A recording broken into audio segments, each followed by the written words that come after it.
Ok les gars, j'espère que vous allez bien. Petite vidéo rapide pour vous montrer comment on câble une double prise hydro. Donc la prise hydro c'est ceci, donc c'est une prise qui vient de chez Nico. C'est une hydro, vous voyez, parce qu'il y a les presse-étoupe, elle est étanche. Alors dans ce cas-ci, on est dans un petit cote, donc vous inquiétez pas, les presse-étoupe sont mis vers le haut juste par facilité en fait de câblage. Mais quand vous mettez une prise comme ça extérieure, essayez d'avoir toujours les presse-étoupe qui vont vers le bas.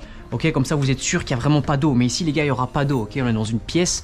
Vous voyez ici là c'est un corps en chantier, mais bref ça va être une pièce, c'est sec, on est dans une pièce donc c'est pas grave si les presse-étoupe sont vers le haut, ok. Maintenant par bonne conscience on les verrouille bien et donc voilà, donc c'est la prise hydro. Ici on a un fil d'alimentation et un fil qui repart à l'autre prise qui se trouve là-bas les gars. Donc voilà, ça va être bien simple, juste petit tuto on va dire, voilà j'ai fait des guillemets pour vous montrer comment on câble une double prise hydro. Donc du coup dans la petite caisse qu'on a ici, on a nos doubles prises. Donc je sais pas si vous connaissez la marque, mais ici c'est la marque Hydro de chez Nico. Donc c'est du IP55 les gars. Donc voilà, c'est des prises qui sont faites pour aller à l'extérieur, qu'on met aussi par facilité dans les garages ou alors dans les zones ici un petit peu brutes on va dire, en montage apparent. Donc voilà, rien de plus simple les gars, on va commencer par câbler la première. Donc on va faire celle du bas en premier, donc alors on va mettre du coup neutre à gauche ou à droite? À gauche ou à droite? Bon allez les gars, on va le mettre à gauche cette fois-ci, ça marche, même s'il n'y a pas d'utilité. Enfin ici il n'y a pas d'importance pardon, parce que du coup c'est du mono, donc c'est 2 fois 115 volts, je le répète pour les Français qui regardent la vidéo. Nous en Belgique on a du 2 fois 115 volts. Donc alors de la prise qu'il y a ici, va bien falloir alimenter cette prise-ci par celle du haut, parce que l'alimentation elle arrive d'ici, donc l'alimentation va arriver dans la première prise en bas, elle va donner l'alimentation à la prise ici en bas, je sais pas si je suis clair, et du coup de la prise en bas, ben là c'est le pontage qui va à l'autre, donc là il faut faire un pontage entre les deux prises qu'il y aura ici. Donc je vais prendre un morceau de câble, voilà, c'est les morceaux de câble que j'ai coupés qui étaient par terre, qui étaient un petit peu trop longs, je les ai déjà dénudés de base, donc on dénude le câble, je le fais à la pince les gars, mais faites ça au dénudeur, c'est parce que moi le dénudeur, vous savez quoi, on va le faire à la pince. Allez, on va le faire à la pince. Mon Jokari, où est-ce qu'il est? Il est ici. Hop, voilà, comme ça, ça va être bien dénudé. Zop, zop, hop. Voilà, on dénude comme il faut. Hop, j'ai mal serré le câble. Tac, tac. Encore une fois, je l'ai foiré. Le gars, il s'est pas dénudé des câbles, quoi. Donc, on est ici. On met le câble dans la borne. On visse. Jusque là tout va bien les gars, mais vous voyez c'est pas très compliqué à faire une prise hydro, mais bon voilà, faut voir comment on l'a fait. Comme ça vous êtes tranquille. Ici vous mettez la terre au milieu, hein. La terre se met toujours au milieu, enfin ça dépend maintenant du montage de la prise, mais généralement la terre va se trouver au milieu avec la broche de terre qu'il y a ici. Dac, donc alors moi je fais un serrage provisoire avec le tournevis ici, qui n'est pas à la bonne taille pour serrer les vis correctement, c'est juste pour avoir une facilité pour l'instant pour positionner mes fils correctement. Après quand elles seront dans le boîtier, on va repasser un coup avec le gros tournevis, comme ça on est sûr que tout est ok. Voilà, visser un coup de serrage comme ça. Donc ces fils là ils vont monter, ils vont aller ponter l'autre prise en haut, les autres on peut les courber comme ça il y a de la place. Hop, et alors ici le système est assez bien fait les gars, vous avez juste à clipser clac, votre prise et vous voyez hein, ici je sais pas si vous voyez bien à l'image, mais la prise est vraiment vous voyez elle est bien fixée, donc ça bouge pas quoi les gars.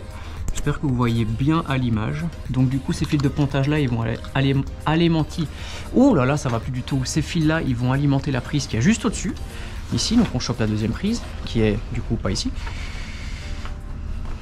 qui est là, et donc cette prise là va venir se fixer ici avec là et là, et donc du coup ben, on sera déjà bon les gars, hein. C'est pas très compliqué, une petite prise hydro hein, mais bon voilà.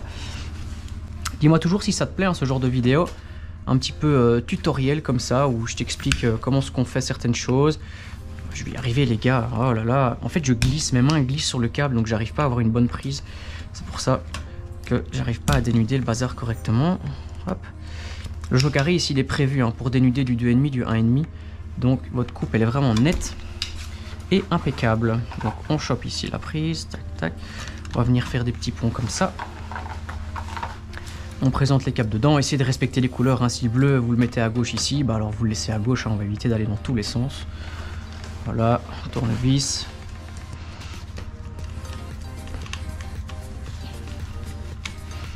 Ensuite la terre au milieu. Hop. J'espère qu'on voit bien parce qu'il n'y a pas beaucoup de luminosité dans la pièce. Pour avoir assez de place. Et hop. Vous poussez un coup sur votre prise. Ici, faites bien attention que les ailettes elles viennent bien clipser la prise. Et c'est maintenant qu'on va prendre le bon tournevis. Donc ça va être un gros croix. Voilà, il est ici. Chopez votre gros croix. Tournez un bon coup dessus. Pas besoin de serrer comme un babouin non plus, hein, les gars. Mais au moins un bon coup de serrage. Serrez jamais vos vis à la visseuse à choc. Hein. SVP, ne faites pas ça. Pourtant, je sais qu'il y a des petites visseuses électriques avec le couple déjà ok et tout. Enfin, moi, j'ai encore des vieux tournevis à l'ancienne. Ça marche très bien. Un bon coup de tournevis dedans. Et alors, normalement, il devrait y avoir... C'est pas ma caisse, donc je sais pas trop ce qu'il m'a laissé dedans. Mais il devrait y avoir normalement la languette du milieu. Qui n'est pas là. Ah si, ici, voilà. Bon, bah ok, elle était sur le côté. N'oubliez pas la petite languette, hop, pour l'étanchéité entre les deux. Vous remettez votre support, comme ça ici. Vous avez deux petites vis à serrer là et là. Oh là là. Ah, il est là. Oh mon Dieu. Hop. Hop. Et ensuite la deuxième prise. Et hop. Hop, vous voyez, la prise, elle est... un petit caoutchouc d'étanchéité, hein, tout le long, là. Voilà. Et voilà, les amis, c'était comment câbler une double prise hydro, mais ça marche pour les triples, pour les simples, c'est le même principe, les amis. Voilà. Double prise hydro, Nico. Si t'as kiffé, like, abonne-toi, partage la vidéo, commente si t'as une question, et puis on se retrouve peut-être dans une autre vidéo pour un nouveau tuto, entre guillemets. Ciao les gars, à la prochaine.